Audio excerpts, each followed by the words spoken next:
अस्सलामु अलैकुम वरहमतुल्लाहि वबरकातुहू। आज का जो मैं आपको किस्सा बताने वाला हूँ, वो सुनने से पहले मैं आपसे एक चीज़ ज़रूर कहना चाहूँगा। रिक्वेस्ट करना चाहूँगा आपसे, गुजारिश कि इस वीडियो को पूरी मुकम्मल सुनें, क्योंकि इसमें कुछ ऐसी बातें सुनने को मिलेंगी आपको कि आपका दिमाग ही काम करना बंद कर देगा। कुछ ऐसी बातें सुनने मिलेंगी आपको कि आपका दिल दहल जाएगा। यहाँ तक ऐसा भी हो सकता है आपका दिल और दिमाग काँप उठे। इतनी दर्दनाक और इतनी ख़तरनाक बातें सुनने मिलेंगी आपको। इसलिए मैं चाहता हूँ कि इस वीडियो को जितना ज़्यादा हो सकता है उतना ज़्यादा शेयर करें, चाहे व्हाट्सएप, ट्विटर, जहाँ जहाँ आप शेयर कर सकते हैं, जैसे जैसे शेयर कर सकते हैं करें। या कम से कम 5 लोगों तक तो इस वीडियो को ज़रूर शेयर करें आप। और जो आपको कमेंट करना है आप कमेंट बॉक्स में कमेंट करें और बस समझें और सुनें। ये बहुत दिन की बात नहीं है, बस आज की ही बात है। आज मैं तकरीबन सुबह में 11 बजे मैं ऑफ़िस के लिए, जहाँ पे इलाज करता हूँ मैं, ऑफ़िस के लिए निकल रहा था। मैं जैसे ही ऑफ़िस के लिए निकल रहा था तो मुझे कॉल आता है। कॉल आया तो मैंने उठाया, सलाम, जो भी बातचीत करना, सलाम वलाम हुआ। उसके बाद उस बंदे ने बताया कि मुझे एक ज़रूरी बात डिस्कस करनी है आपसे। तो मैंने कहा ठीक है भाई, अब जो भी बताना चाहते हो मुझे खुलकर बताओ। इंशाल्लाह अगर मुझसे कुछ हो सकता है या कुछ आपके लिए मैं कर सकता हूँ तो मुझे करने में खुशी होगी।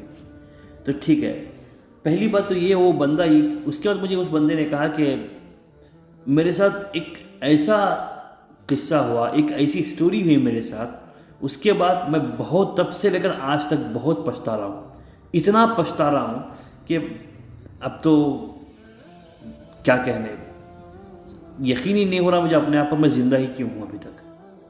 तो मैंने बताया कि भाई ऐसा क्या हुआ तुम्हारे साथ में। तो उसने बताया था तकरीबन आज से 1 महीना पहले ये हुआ कि मैं एक लड़की से मोहब्बत करता था। बहुत ज़्यादा मोहब्बत करता था मैं वो लड़की से, बहुत ज़्यादा ही करता था। इतनी मोहब्बत करता था कि मैं वो लड़की से जितना चाहता था, मतलब वो लड़की को मैं इतना चाहता था कि मैं उससे शादी करके हंसी खुशी उसके साथ पूरी अपनी लाइफ गुजारूं, पूरी ज़िंदगी गुजारूं। तो मैंने कहा कि बहुत अच्छी बात है, फिर क्या हुआ। तो उसने कहा कि हुआ ये कि उसके माँ बाप को ये मंजूर नहीं था। जब उनके माँ बाप को पता चला कि मैं उनकी लड़की से मोहब्बत करता हूँ, तो उनके माँ बाप ने लड़की को मना कर दिया, यानी कि लड़की को ये बात करके मना कर, ये बोल के मना कर दिया कि तुम मुझसे नहीं मिलो, बातचीत मत करो वगैरह, ख़त्म कर दो जो भी था वो। तो फिर मैंने किया, जब मुझे लड़की ने मुझे बताया कि ऐसा मेरे माँ बाप ने कहा है मुझे, तो तब मैंने क्या किया, अपने माँ बाप को बोला मैं ये लड़की को पसंद करता हूँ वगैरह बोल के, जाइए आप जा कर के उनके घर पे रिश्ता लेकर जाइए मेरा। तो मेरे घर से मेरे माँ बाप रिश्ता लेकर जब गए उनके घर पे, तो लड़के वालों ने साफ साफ मना कर दिया, देखो भाई हम नहीं दे सकते बेटी को, हमें कहीं और देना है, आपके घर पे हम नहीं देना चाहते। तो उसके बाद फिर मामला ऐसे ही नॉर्मल चलता गया। एक बार फिर हमने किसी दूसरे के ज़रिए रिश्ता पूछा हमने, तब भी उसके माँ बाप ने मना कर दिया। फिर ऐसे ही मना करते गए, वो लड़की ज़िद पे अड़ गई, मैं शादी करूँगी। तो वो लड़की ज़िद पे अड़ गई कि वो शादी करेगी तो सिर्फ मुझसे करेगी, वरना किसी से नहीं करेगी। इतना ज़िद पे अड़ गई कि वो, क्या कहूँ मैं। और मैं भी उससे बहुत मोहब्बत करता था, और मैंने भी ये ठान लिया था कि मैं जब शादी करूँगा तो उसी लड़की से करूँगा, उसके अलावा और किसी लड़की से नहीं करूँगा। तो इतना हुआ। फिर यहाँ तक के मामला आ गया कि मेरे माँ बाप, मुझे लड़की के माँ बाप ने उसे धमकी दी, अगर तुमने अगर उस लड़की से बात भी की या शादी का जिक्र भी किया तो हम दोनों अपने आप सुसाइड कर लेंगे या फांसी पर चढ़ जाएंगे, कुछ भी करेंगे, सुसाइड कर लेंगे, याद रखना हमारा मरा हुआ मुंह देखोगी तो। अब ये सुनकर लड़की के दिल में बहुत ज़्यादा डर बैठ गया, वो प्रेशर में आ गई, परेशान हो गई वो। फिर लड़की ने उस लड़के से, वाकई माँ बाप से बढ़कर कोई है नहीं, तो ये सब मामला इतना बड़ा हो गया, मेरे माँ बाप मेरे लिए सुसाइड कर लेंगे अगर मैं ऐसा कुछ करूँगी। तो वो डर के जो है बात करना लड़के से बंद कर दिया उसने। अब लड़का बहुत कोशिश कर रहा है बात करने की, उसके घर के पास जा रहा है तो उसके भाई जो है लड़के को जलील करके भगा रहे वहाँ से। और कई बार तो ऐसा हो गया उसके भाई ने उस लड़के के ख़िलाफ़, जो लड़की के भाई थे, वो लड़के के ख़िलाफ़ झूठा केस कर दिए पुलिस स्टेशन में जाके। झूठा केस किया, फिर पुलिस वालों ने उसके भाई को बुलाया, यानी कि उसके जो लड़के को बुलाया, नहीं मुझे बुलाया। लड़के ने कहा कि मुझे बुलाया, बोला कि जो है पुलिस वालों ने ऐसा पूछा कि तूने वो लड़की को टॉर्चर किया है, गंदे मैसेजेस करता है, तो उसके फ़ोटोज़ जहाँ जहाँ वायरल करता है, उसकी जिसका गंदी तस्वीरें लेता है, तो ऐसा क्यों करता है, बोल के झूठा केस किया था उसके ऊपर। उसने पुलिस वाले ने मुझे पूछा कि ऐसा क्यों करता है, मुझ पर ये झूठा केस किया गया था। तो लड़के ने कहा, उसका पुलिस वालों ने बहुत ज़्यादा मारा लड़के को, यानी कि लड़के ने कहा कि मुझे बहुत ज़्यादा मारा पुलिस वालों ने। फिर उसके बाद जो है बाद में बोल के छोड़ा कि तू दूर हो जा लड़की से, हो वरना फिर बहुत बुरा होगा तेरे साथ। तो यहाँ तक मामला होगा। वो फिर भी लड़का ये कहता है कि फिर भी मैं छोड़ने के लिए तैयार नहीं था लड़की को, मैं मोहब्बत करता था। जब मैंने बहुत सारे तरीके अपनाए, इतने तरीके अपनाए कि क्या कहूँ मैं, किस को मैंने नहीं भेजा, किस को मैंने नहीं पूछा, क्या मैंने नहीं किया, हर वो चीज़ मैं करा, हर वो चीज़, एक चीज़ छोड़ी नहीं मैंने। सारे के सारे जितने भी तरीके थे दुनिया में, वो सारे के सारे तरीके मैंने कर लिए, बात नहीं बनी। उसके बाद आखिर में मेरे पास एक ही रास्ता था, या तो मैं किसी अच्छे आमिल को कांटेक्ट करूं, या कोई भी आमिल हो उससे कांटेक्ट करूं। मैं कांटेक्ट करके हो सकता है वो मेरा काम करके दे। तो उस लड़के ने कहा कि उसके 4-5 दोस्त थे, उन दोस्तों ने बताया कि देख भाई ये काम तेरा होने वाला नहीं है, तो एक काम कर, एक आमिल साहब को जानते हैं हम लोग, मैं वो आमिल कहाँ के रहने वाले सब कुछ बताऊंगा नहीं आपको, मैं बस इतना बता रहा हूँ। हालांकि मुझे पता है वो आमिल कहाँ के रहने वाले हैं, ये लड़का भी कहाँ का है, मैं नहीं बताऊंगा आपको। बस ये नॉलेज के लिए किस्सा सुनिए, और इसे सुनकर आपको एक सबक मिले, बस इसीलिए बता रहा हूँ। बस आजकल का माहौल बन गया है लड़कों का, इससे कितना हद से पार निकल जाते हैं, कितने हद से आगे निकल जाते हैं लड़के, ये बताना चाह रहा हूँ मैं आपको। ठीक है, एक लड़की को पाने के लिए कहाँ तक चले जाते हैं लड़के, ये बता रहा हूँ आपको आज। तो उसके दोस्तों ने बताया कि एक आमिल बाबा हैं, आप उनसे कांटेक्ट करो, वो आपकी मदद ज़रूर करेंगे। तो इस लड़के ने उन दोस्तों से नंबर लिया, नंबर लेके बात किया आमिल साहब से। आमिल साहब को बताया उसने, नहीं मैं ऐसे लड़की से मोहब्बत करता हूँ, उसके माँ बाप मान नहीं रहे, मैंने बहुत कोशिश कर ली, इतना करने के बाद भी उसके माँ बाप तैयार ही नहीं, मैं क्या करूँ। तो तब जो है बाबा ने, आमिल साहब ने कहा कि एक काम करो, आप मुझे मिलने के लिए आओ इस वक्त, यानी कोई वक्त बताया, उस वक्त पे मिलने के लिए आओ, कहा उसने। तो वो मान गया लड़का, ठीक है अच्छी बात है। फिर वो लड़का उसके बाद मुझे बताया कि मैं जो है, जो वक्त उन्होंने बताया था वो वक्त पे पहुंच गया वहाँ पर उनसे मिलने के लिए। उन्होंने एक तारीख दिया, एक डेट दिया था और एक वक्त बताया था, मैं जाके पहुंच गया वो डेट को, वो वक्त पे जाकर पहुंच मिला, उनसे बातचीत की। तो मैंने सारी बातें बताई उनको। आमिल साहब ने मुझे कुछ चीज़ें लाने को कहा उनकी, लड़की की। मैं एक्चुअली आमिल साहब से ये चाहता था कि आमिल साहब से मैंने जब बातचीत की तो मैंने उनसे ये कहा, ये लड़के की बातें हैं जो भी मैं बता रहा हूँ आपको। लड़का ये कह रहा था मुझसे, जब आमिल साहब से बातें हुई मेरी, तो आमिल साहब को मैंने बताया कि मैं लड़की से बहुत मोहब्बत करता हूँ, चाहे कुछ भी हो जाए वो लड़की की जहाँ। और एक बात बताना मैं भूल गया आपको, उसके माँ बाप ने आनंद फानन में जल्दबाजी करके एक लड़का ढूंढ लिया उसके लिए। लड़का ढूंढ क्या लिया, उसकी एंगेजमेंट तक, मंगनी तक हो गई उसकी। शादी से 2-3 महीने पहले की बात है ये, बस शादी जब उसकी 3 महीने या 4 महीने कुछ बची थी, जब वो लड़का बस 4 महीने ये लड़की चली जाएगी शादी करके, फिर क्या करेगा वो लड़का। अब लड़की बात भी नहीं कर रही, उसे कुछ भी नहीं हो रहा, तो क्या, यहाँ तक ये मामला हो गया उसके घर वाले जो है लड़की के, उसे घर से बाहर नहीं भेज रहे थे। अगर घर से बाहर भेज रहे हैं तो कोई ना कोई भाई, कोई ना कोई तो साथ में हो रहा है हमारा दोस्त, एक अकेली नहीं जा रही है वो, तो इसे बात करने का मौका नहीं मिल रहा था।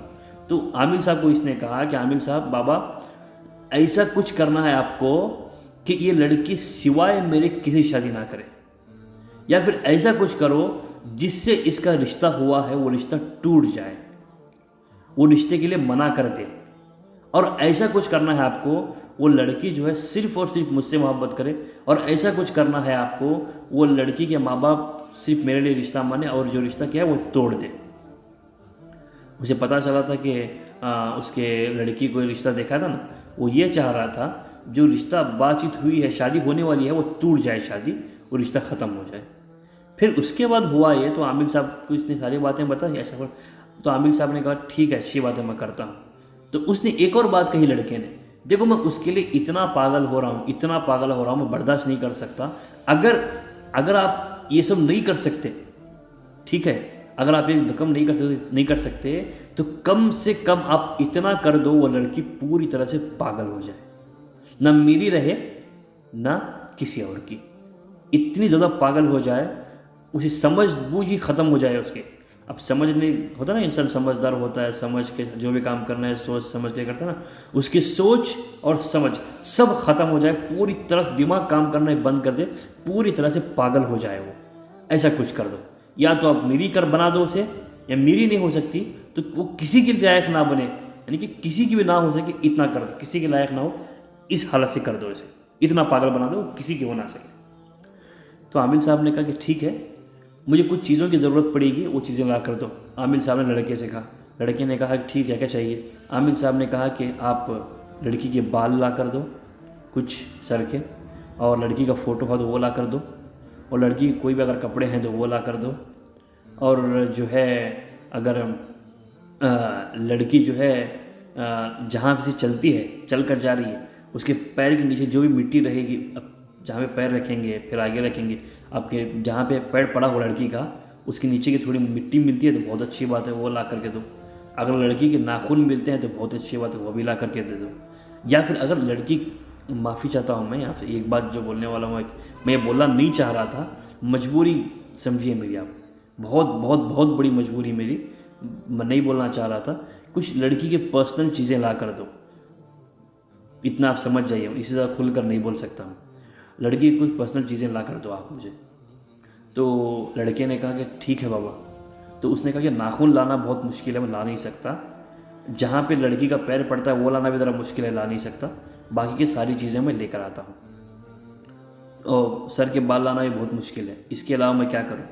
तो बाबा ने कहा ठीक है, एक काम करो, अगर लड़की का पर्सनल अंडरवेयर ला सकते हो तो लाओ, और या फिर लड़की का जो है कपड़ा कोई भी, और इसके अलावा भी कोई और कपड़ा है तो वो भी लाओ, और फ़ोटो लाओ, लड़की के वालिदा का नाम, वालिद का नाम नहीं, लड़की के अब्बा का नाम, अम्मी का नाम और लड़की का नाम, ये सब आप मुझे देने हैं। तो लड़के ने मान लिया।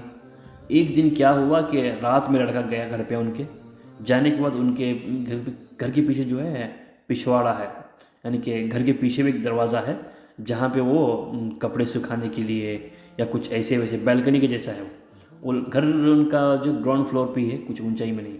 तो वो घर के पीछे गए रात के 3 बजे 4 बजे, वहाँ पे देखा तो बहुत सारी कपड़े सूखे हुए थे वहाँ पे। अब उसे पता नहीं चल रहा था कि कौन सी लड़की का है क्या है बोलकर, ये परेशान था वो क्या करें क्या नहीं बोलकर। फिर एक दिन हुआ यूँ, फिर ऐसे ही आमिर साहब के पास गया वो, जाके बोला कि नहीं आमिर साहब, मुझे पता नहीं चल रहा कि इसमें कौन सी लड़की के कपड़े हैं और कौन से नहीं, मुझे पता नहीं चल रहा। तो ठीक है, आमिर साहब ने एक काम करो, किसी तरह से पता करो कौन सी चीज़ किसकी है, अगर आप पता करके लाते हो तो बहुत अच्छी बात है, नहीं पता नहीं चल रहा, आपको किसी भी तरह से पता करना बहुत मुश्किल है, तो आप एक काम करो, जो भी वहाँ पे कपड़ा है वो थोड़ा कपड़ा काट के लेकर आओ मेरे पास, या फिर पूरा लाते हो तो बहुत अच्छी बात है। तो इसने क्या किया, ऐसे ही किया, रात पे गया। जाने के बाद क्या हुआ कि वहाँ पर कुछ अंडरवेयर सूख रही थी, कुछ कपड़े सूख रहे थे, तो उसने हर एक कपड़े में से थोड़ा थोड़ा कपड़ा काट लिया, ठीक है, थोड़ा थोड़ा कपड़ा काट लिया, काट के लेकर चला गया। तो आमिर साहब को उसने दिया वो सारे कपड़े, तो आमिर साहब को उसने फ़ोटो भी दिया, नाम वगैरह सब कुछ दिया। अब आमिर साहब ने उस पर लड़की पर अमल करना शुरू किया। उसके बाद अमल करना शुरू किया तो बाद में हुआ यूँ कि वो उस जो लड़का था, ये उस कपड़ों के टुकड़े ला कर दिया था ना लड़की के, तो लड़की के ख़ानदान में कोई एक लड़की थी जो लड़के से बात करती थी, यानी समझो कि उसकी फूफू की बेटी समझ लो या कोई रिश्तेदार समझ लो, ऐसी कोई लड़की थी जो उससे बात करती थी। उस लड़के ने ये कहा कि मुझे ये है कि कपड़े उनके घर की हालत कैसे हैं क्या है, ये मुझे पता करके ज़रा बोलो। अब ऐसा तो पूछ नहीं सकता डायरेक्ट हो जाके कि कपड़े कहाँ फटे हैं, देखे जाके देख के आके बोलो, नहीं घर की हालत क्या है पता करके बोलो। तो वो लड़की, इसमें लड़की एक्चुअली वो साथ नहीं देना चाहिए था लड़की ने, मतलब जो लड़का पूछ रहा था, तो मैं ये समझता हूँ कि लड़की को साथ नहीं देना चाहिए था। फिर वो क्या था, लड़की ने शायद दोस्ती अच्छी थी इसलिए लड़की ने हाँ कर दी, और जिस लड़की से मोहब्बत करता था उस लड़की के घर पे गई, पता किया उसने ऐसे बातों बातों में उसे पता चला कि किसी ने उनके कपड़े फाड़ दिए हैं किसी ब्लेड से या कैंची से, और यहाँ कपड़े तो कपड़े अंडरवेयर तक फाड़ दिए हैं। और उसमें पता ये चला कि सारे के सारे जितने भी डाले थे सब फटे हुए थे। तो उसने पता किया कैसा, उसने देखना शुरू किया कैसा, कहाँ फटे, क्या फटे थे। उसका जो भी उसने बाद में फाड़े थे उसने क्या किया, अरे ऐसा वीडियो ऑन किया उसमें। अब उन्हें कैसा किया, क्या किया, मुझे इतना डिटेल नहीं पता यार, इतना पता होता तो मैं आपको ज़रूर बता देता। बस इतना पता किया उसने कि किसका कपड़ा कहाँ से फटा है, क्या फटा है बोलकर।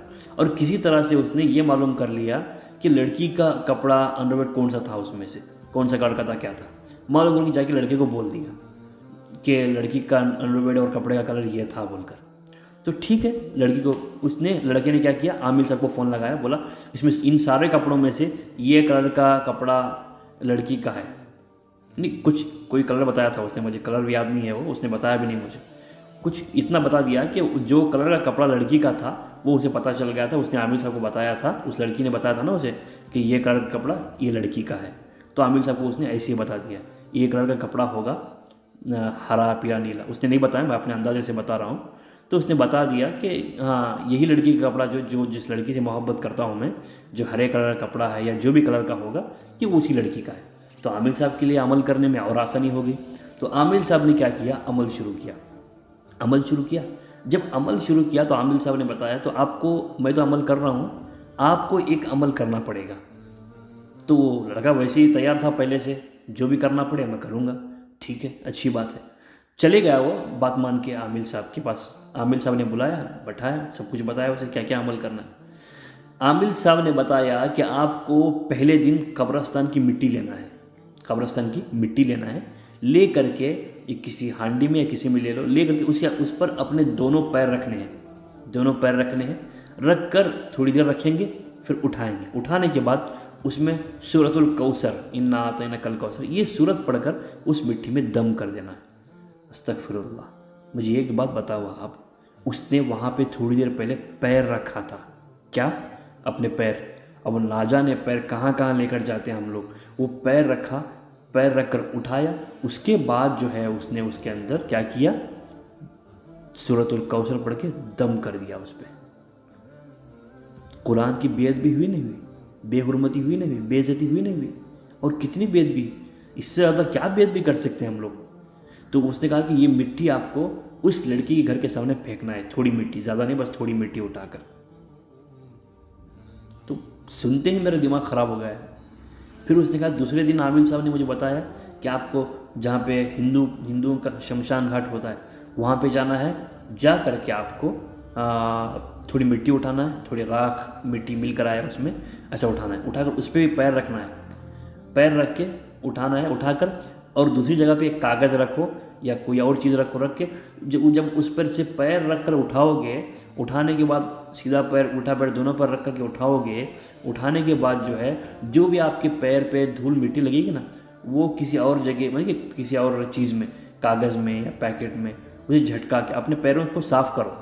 जो भी उसमें मिट्टी जो भी निकलेगी वो सब एक पैकेट में जमा करो। जमा करने के बाद उसमें सूरतुल फील, अलम तरा कैफ फअल रब्बुका बिअस्हाबिल फील, ये पढ़ के दम करो। अस्तगफिरुल्लाह। ये पढ़ के दम करने के बाद जो है ये भी राख मिट्टी जो भी होगी लड़की के घर के पास ले जाके डाल दो। कितनी बेअदबी भाई कुरान की, कितनी ज़्यादा बेअदबी कुरान की। क्या जो बोलने में ऐसा हो रहा है जब पूरे कहते हैं ना, रोंगटे खड़े हो जा रहे हैं मेरे पूरे। अस्तगफिरुल्लाह। फिर उसने आमिल ने ये कहा कि तीसरी दिन आपको ये करना है कि आपको जो है कहीं कब्रिस्तान में जाना है, या फिर किसी भी तरह से आपको या तो ऐसे जानवर की हड्डी हासिल करना है, यानी कि कुत्ते की समझो या खंजीर की, किसी तरह से। तो अब वो ईजी तो मिलती नहीं, तो उसने क्या किया, किसी कुत्ते को मार दिया, किसी तरह से मार के जो है किसी तरह, जब लड़की चाहिए तो कुछ भी करेगा। उसने कुत्ते को किसी तरह से काट पूट के हड्डी ली, उसकी हड्डी को लेकर के डॉक्टर आमिर ने कहा था पीसने के लिए हड्डी को, यानी पाउडर बना ली, किसी तरह से उसका पाउडर बना लिया। और आमिर ने कहा कि सुनसान जगह की मिट्टी ले लो आप, कोई ऐसी जगह जहाँ पे कोई जाता आता नहीं हो। मिट्टी लिया, मिट्टी लेकर उस पाउडर में मिलाने के लिए कहा, हड्डी का पाउडर और थोड़ी मिट्टी मिक्स कर लेने के लिए कहा। मिक्स करने के बाद उसके अंदर जो है सूरतुल मुज़म्मिल, या अय्युहल मुज़म्मिल, ये पढ़ के दम करने के लिए कहा। पहले जमा करने के बाद, देखिए मिट्टी और हड्डी का पाउडर मिलाने के बाद उस पर अपने दोनों पैर रख के खड़े होना है थोड़ी देर, 2-3 मिनट। उसके बाद पैर उठा के झटक के वहीं पे साफ़ करना है, पाक साफ़ करके पैरों को हटाना है। उसके बाद उसमें दम करना है या सूरत मुज़म्मिल पढ़ के, अस्तगफिरुल्लाह नाउज़ुबिल्लाह, दम करना है। उसके बाद वो ले जाकर लड़की के घर वाले के आगे पीछे दाएँ बाएँ फेंकना है, थोड़ा थोड़ा थोड़ा थोड़ा, ताकि लड़की को पता ना चले, किसी घर वालों को पता ना चले। ये अमल करने के बाद आपकी लड़की आप जैसा चाहोगे वैसे ही करेगी। ये सुनकर मुझे ऐसा हुआ कि थोड़ी देर के लिए, अगर वो लड़का मेरे सामने होता तो शायद मैं वो लड़के के साथ जो करता ना, वो आप सोच भी नहीं सकती। उतनी ज़्यादा नफरत, उतना गुस्सा पैदा हुआ मेरे दिल में उसके लिए। अब क्या करूँ मैं, सुनने के अलावा और कुछ कर नहीं सकता वैसे भी। तो उसके बाद जब आमिल ने सारा अमल बताया, सब कुछ किया, तो कुछ दिनों के बाद ये हुआ कि जिससे उसका रिश्ता हुआ था, वो लड़की का वो रिश्ता टूट गया पूरी तरह से। और लड़की का दिमागी संतुलन जो है इतना ख़राब होना शुरू हुआ, इतना ख़राब हुआ कि वो लड़की खड़े खड़े टॉयलेट भी कर रही, वॉशरूम भी जा रही, उसे ये तक नहीं पता चल रहा कि मुझे वॉशरूम जाना है या टॉयलेट जाना है। इतनी हालत उसकी ख़राब हो गई, उसे पता नहीं चल रहा कि मैं खड़े खड़े क्या कर रही हूँ क्या नहीं कर रही हूँ। ना अच्छाई का पता चल रहा, ना गंदगी का पता चल रहा। दिमाग पूरी तरह से ख़राब, इतना ज़्यादा पागल, इतना पागल, ना समझ सकती है वो कुछ भी, ना कुछ भी सोच सकती। सोचो आप क्या हालत में होगा ऐसा। तो वो करने के बाद इसे क्या मिला, उसके बाद इसे पछतावा होना शुरू हुआ। इसने अल्लाह से तौबा भी की। भाई मुझे फ़ोन लगा के उसने बताया कि मैंने ऐसा किया, बहुत बड़ी गलती की मैंने, जानता हूँ मुझे नहीं।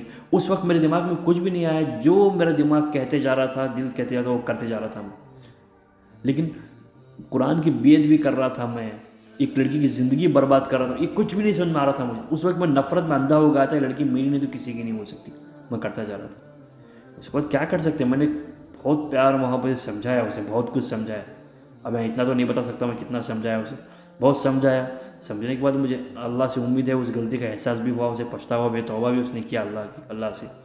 अब अल्लाह से मेरी दुआ यही है कि कोई अच्छा सही आमिल मिल जाए वो लड़की वालों को, इससे पहले कि वो कोई मेंटल हॉस्पिटल में भर्ती कर दे, लड़की को एडमिशन कर दे। यानी कि होता ना, जब ऐसा हुआ तो मेंटल हॉस्पिटल में एडमिट कर देते हैं। इससे पहले वो एडमिट करे कि अल्लाह ताला जो है कोई सही बंदे को उसके पास भेजे, उसका सही इलाज करे, और जैसे पहले हालत में थी वो लड़की को वैसी हालत में लेकर आ जाए, अल्लाह उसे शिफा अता कर दे। यही दुआ है मेरी।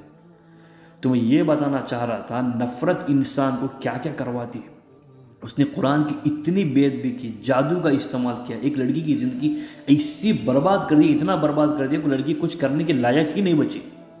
तो सोचो आप क्या हुआ होगा हाल उसका, उसके माँ बाप का हाल, उसके भाइयों का हाल क्या हुआ होगा। भाई कोई भी बहन होती, अगर उसकी बहन किसी लड़के को पसंद करती, अगर घर वाले नहीं चाहते, तो ज़रूरत नहीं है कि वो जाकर बार बार लड़की को परेशान करे या बार बार जाके लड़की के लिए कोशिश करे।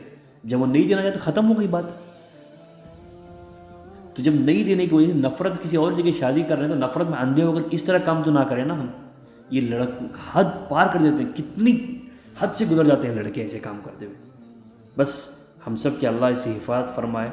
इससे एक सबक लीजिए आप, अगर आप ऐसे काम में मुब्तला है, कोई लड़की से मोहब्बत करते हैं, तो उसके माँ बाप ने मना कर दिया तो हट जाइए वहाँ से। अगर माँ बाप राज़ी हो तो खुशी से करिए, कोई दिक्कत की बात नहीं। नबी की हदीस में, दो मोहब्बत करने वालों के लिए निकाह से बेहतर कोई चीज़ नहीं होती। माँ बाप मान गए तो अच्छी बात है।